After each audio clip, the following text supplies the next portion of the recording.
Okay, sebelum korang nak beli motor Avetta Vanguard 250 SE ni, aku nasihatkan korang tengok video aku dulu. Okay, so first kali aku sangat suka dia punya design. Okay, kali ni dia tak ada copy mana-mana motor. Okay. Yang ini dia datang dengan identiti dia sendiri. Kalau korang tengok, lampu yang sangat slim dekat sini. Dari depan ni memang nampak sangat-sangat solid. Extra, kali ni dia ada power windshield. Boleh naik, boleh turun. Korang tengok ni.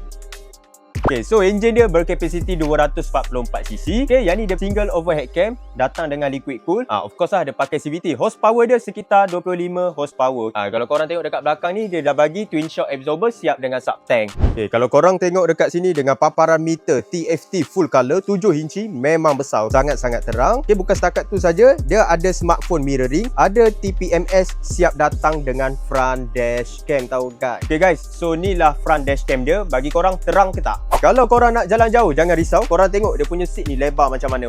Ni untuk rider, belakang ni untuk pilihan lah. Untuk pilihan ni best lah. Sangat-sangat besar. Kita tengok ke kompartmen bawah seat pula. Kompartmen bawah seat ni cukup lah untuk barang harian korang. Yang ini dia dalam 20 lebih liter sikit lah. Motor ni dia dah sediakan kompartmen belah kanan. Okay, kita tengok. Wih, agak dalam macam-macam boleh letak. Belah kiri pun ada kompartmen juga. Aku rasa keluasan dia ni sama saja. So Avetta Vanguard ni, kalau korang nak jalan jauh, nak balik kampung, sangat sesuai. Sebab tangki minyak dia ni 13 liter tau. Sekali korang isi, pergi balik pun tak habis. Package datang siap dengan port charging, satu type A, satu type C. Okay, so ni antara yang best dekat motor ni. Macam mana? Dah puas-puas survey tak? So kalau duit sudah ngam, okey, apa lagi? Isi beg biru dekat bawah. Kita orang assist sampai keluar motor. Okey, kita cover seluruh Semenanjung Malaysia untuk free delivery. Okey, ciao.